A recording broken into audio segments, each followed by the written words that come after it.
अस्सलामुअलैकुम मैं अफसर मैसूरी नाजरीन इकराम अल्हम्दुलिल्लाह सुम्मा अल्हम्दुलिल्लाह मैसूर शहर में वाक़े मस्जिद व मदरसा खुदादाद जो राजीव नगर में वाक़े है, वहाँ पर हर साल की तरह इस साल भी यानी ईदैन के मौके पर यहाँ पर ईद मिलन का एहतमाम किया जाता है, जिसमें खुसूसन जितने भी सफाई कर्मचारियाँ हैं जो मोहल्ले में साफ़ सफाई का ख्याल करते हैं, जो खुसूसन हमारे इस बकरीद के मौके पर जिन्होंने पूरी सफाई का ख़ास ख्याल रखा, पूरे मोहल्ले को जो है साफ़ सुथरा रखा, उनको जो है यहाँ पर एक दावत का अहतमाम किया जाता है जिसे ईद मिलन कहा जाता है। ये मस्जिद खुदादाद में जो है मैसूर शहर की मस्जिद खुदादाद में ऐसा नज़ारा देखने को मिलता है कि चाहे वो ईद उल फितर के बाद हो, चाहे वो ईद उल अज़हा के बाद हो, यहाँ पर जितने भी सफाई कर्मचारियाँ हैं उनको जो है एक बड़े आला पैमाने पर दावत रखी जाती है, जिससे वो बहुत खुश होकर जो है इस मस्जिद के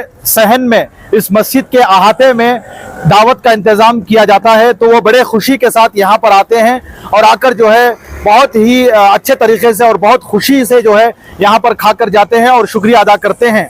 तो आइए जानते हैं मस्जिद खुदादाद के जिम्मेदारों ने इस ताल्लुक़ से क्या कुछ कहा है, सुनते हैं। अस्सलाम वालेकुम रहमतुल्लाहि व बरकातुहू। मोहतरम हज़रात, ये हमारी मस्जिद खुदादाद राजीव नगर सेकेंड स्टेज मैसूर में है।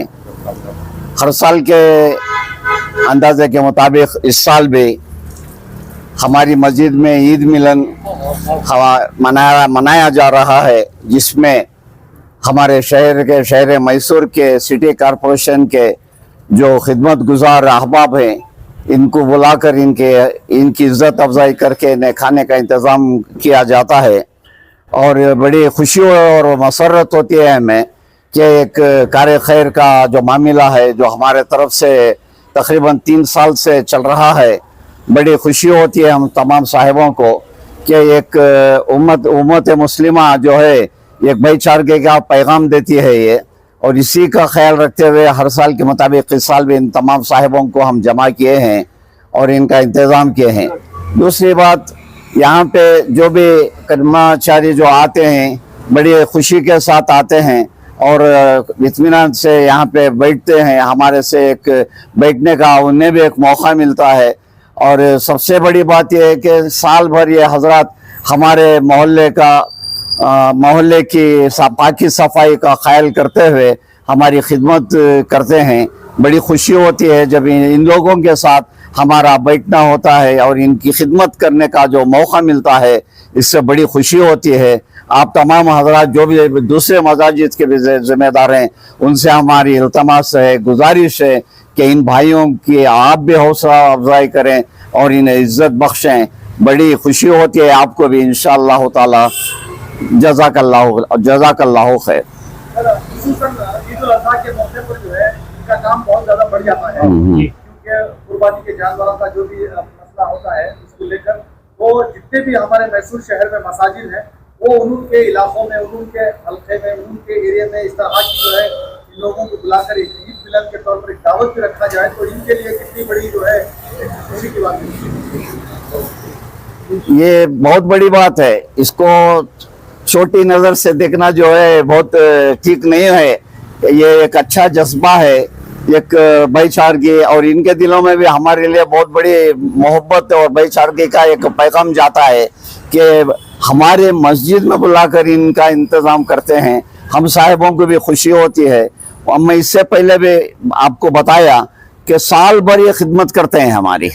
और खुसूसन आपने जो फरमाया अभी कि बकरीद के मौके पर जो फुजला हो या दूसरा कचरा हो, एक के बदले 4 गुना हो जाता है। बड़ी मेहनत और मशक्क़त के साथ ये लोग हमारे मोहल्ले की, शहर की सफाई का ख़ास ख्याल रखते हैं।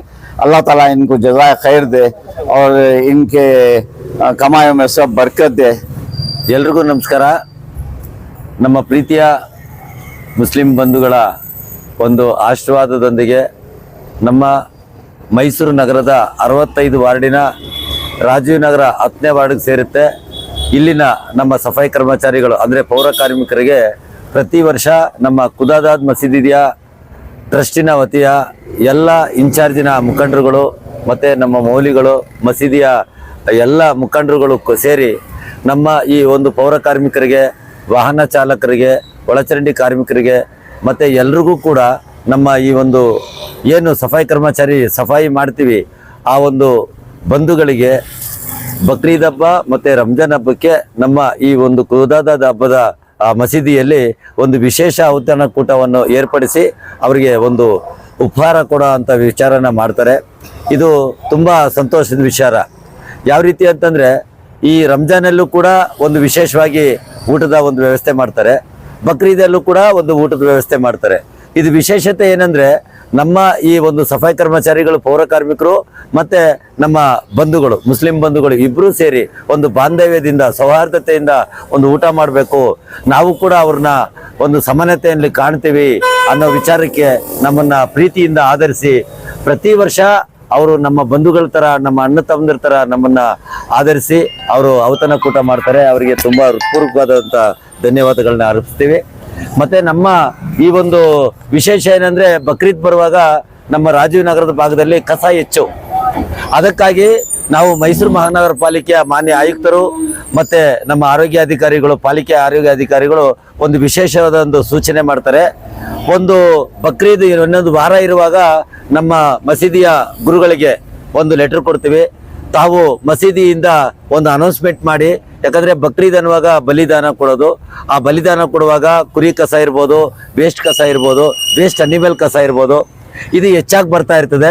ಇದನ್ನ ಒಂದು ಭಾಗದಲ್ಲಿ ಹಾಕಿ ನಾವು ಒಂದು ಗಾಡಿ ವ್ಯವಸ್ಥೆ ಮಾಡ್ತೀವಿ. ಆ ಗಾಡಿ ವ್ಯವಸ್ಥೆಯಲ್ಲಿ ಆ ಅನಿಮಲ್ ವೇಸ್ಟ್ನ ತಗೊಂಡು ಹೋಗ್ಬೇಕು ಅಂತ ನಮ್ಮ ಮಸೀದಿ ಗುರುಗಳು ಕೂಡ ನಮಗೆ ಸೂಚನೆ ಚೆನ್ನಾಗಿ ಕೊಡ್ತಾರೆ. ಏನಂತಂದ್ರೆ ಆ ಬರೋ ಅಂಥ ರಕ್ತ ಕೆಳಗಡೆ ಚೆಲ್ಲಬಾರ್ದು, ಅದು ಪವಿತ್ರವಾದದ್ದು, ಅದನ್ನ ನೀಟಾಗಿ ತಗೊಂಡು ಹೋಗ್ಬೇಕಂತೇಳಿ ಒಂದು ಭಾಗದಲ್ಲಿ ಹಾಕ್ತಾರೆ. ಅದನ್ನ ನಾವು JCB ಅಥವಾ ಇನ್ನೊಂದು ಟಿಪ್ಪರ್ಗಳ ಸಮೇತ ಅದನ್ನ ತಗೊಂಡೋಗಿ ಬೇರೆ ಕಡೆ ಅದನ್ನ ಹಾಕ್ತೀವಿ. ಇದೊಂದು ವ್ಯವಸ್ಥೆ ಮಾಡಿ ಆ ಬಕ್ರೀದ್ ಸಂದರ್ಭಕ್ಕೆ ಪ್ರತಿ ನಮಾಜ್ ಆಗೋ ಅಂಥ ಸಂದರ್ಭಕ್ಕೆ ಎಲ್ರಿಗೂ ನಮ್ಮ ಮುಸ್ಲಿಂ ಬಂಧುಗಳಿಗೆ ಮಾಹಿತಿ ಕೊಡ್ತಾರೆ. ಬಕ್ರೀದ್ ಆದ ನಂತರ ಬರೋವಂಥ ಅನಿಮಲ್ ವೇಸ್ಟ್ನ ಒಂದು ಭಾಗದಲ್ಲಿ ಹಾಕಿ ಅದನ್ನ ಸರಿಯಾಗಿ ಮಾಡ್ಕೋಬೇಕು ಅಂತ ಹೇಳಿ ಒಂದು ಭಾಗದಲ್ಲಿ ಹಾಕ್ತಾರೆ. ಅದನ್ನೆಲ್ಲ ನಾವು ಸ್ವಚ್ಛತೆ ಮಾಡ್ಕೋತೀವಿ. ಎಷ್ಟೇ ಕಸ ಇದ್ರೂ ಕೂಡ ಅದನ್ನ ಸ್ವಚ್ಛತೆ ಮಾಡಿ ನಾವು ರಾಜೀವ್ನಗರನ ಸ್ವಚ್ಛತೆ ಇಟ್ಕೊಳ್ಳೋದೆ ನಮ್ಮ ಆದ್ಯ ಕರ್ತವ್ಯ ಮತ್ತು ಜವಾಬ್ದಾರಿ ಕೂಡ ಆಗುತ್ತೆ. ಅದೇ ರೀತಿ ನಮ್ಮ ಪೌರ ಕಾರ್ಮಿಕರು ಎಲ್ಲ ಕೂಡ ಮಾಡ್ತಾರೆ, ಇನ್ನೂ ಮಾಡ್ತಾ ಇದ್ದೀವಿ. ನಮ್ಮ ಸೇವೆಯನ್ನು ಗುರುತಿಸಿ ಅವರು ಕೂಡ ಒಂದು ಔತಣಕೂಟ ಮಾಡಿದ್ದಕ್ಕೆ ನಮ್ಮ ಪೌರ ಕಾರ್ಮಿಕರ ಪರವಾಗಿ, ನಮ್ಮ ವಾಹನ ಚಾಲಕರ ಪರವಾಗಿ ಮತ್ತು ನಮ್ಮ ಒಳಚರಂಡಿಯ ಪರವಾಗಿ ನಮ್ಮ ಪೌರ ಕಾರ್ಮಿಕರ ಸಂಘದ ವತಿಯಿಂದ ಅವರಿಗೆ ಹೃತ್ಪೂರ್ವಕವಾದ ಧನ್ಯವಾದಗಳನ್ನ ಅರ್ಪಿಸ್ತೀವಿ ಈ ಒಂದು ಸಂದರ್ಭದಲ್ಲಿ. ಸರ್, ಈಗ ನಮ್ಮ ಈ ಒಂದು ಔತಣಕೂಟದಲ್ಲಿ ಏನು ಊಟ ಹಾಕ್ತಾರೆ ಅದು ವಿಶೇಷವಾಗಿದೆ ಅಂತ ಮತ್ತೆ ಮೊದಲೇ ನಾನು ಪ್ರಾರಂಭಿಕ ಭಾಷಣದಲ್ಲೇ ಹೇಳಿದೆ. ಚೆನ್ನಾಗಿರ್ತದೆ. ವಿಶೇಷವಾಗಿ ಅವರು ನೀರಿಂದ ಹಿಡಿದು ಅದನ್ನ ಏನು ಶಿಸ್ತು, ಈಗ ಅವರ ಒಂದು ಭಾಗದಲ್ಲಿ ಏನು ಊಟ ಮಾಡ್ತಾರೆ ಅದಕ್ಕಿಂತ ಹೆಚ್ಚಾಗಿ ನಮಗೆ ಮಾಡಿಕೊಡ್ತಾರೆ ಅಂದರೆ ಅದಕ್ಕೆ ಮಾತೇ ಇಲ್ಲ. ಚೆನ್ನಾಗಿ ಮಾಡಿದ್ದಾರೆ, ಸೂಪರ್ ಆಗಿದೆ. ಏನಿವತ್ತು ಬಕ್ರಿ ಹಬ್ಬದ ವಿಶೇಷವಾಗಿ ನಮ್ಮ ಪೌರ ಕಾರ್ಮಿಕರಿಗೆ ಇವತ್ತು ಬಕ್ರಿ ಹಬ್ಬದ ಮೊದಲನೇದಾಗಿ ಶುಭಾಶಯ ಹೇಳಕ್ಕೆ ಇಷ್ಟಪಡ್ತೀನಿ. ಏನಿವತ್ತು ಮಸೀದಿಯಿಂದ ನಮ್ಮ ಎಲ್ಲ ಸಮುದಾಯದ ಜನಾಂಗದವರು ಪೌರ ಕಾರ್ಮಿಕರಿಗೋಸ್ಕರ ಇವತ್ತು ಒಂದು ವಿಶೇಷವಾಗಿ ಅನ್ನ ಸಂತರ್ಪಣೆ ಮಾಡ್ಕೊಂಡು ಇವತ್ತು ಔತಣಕೂಟವನ್ನು ಏರ್ಪಡಿಸಿದ್ದಾರೆ.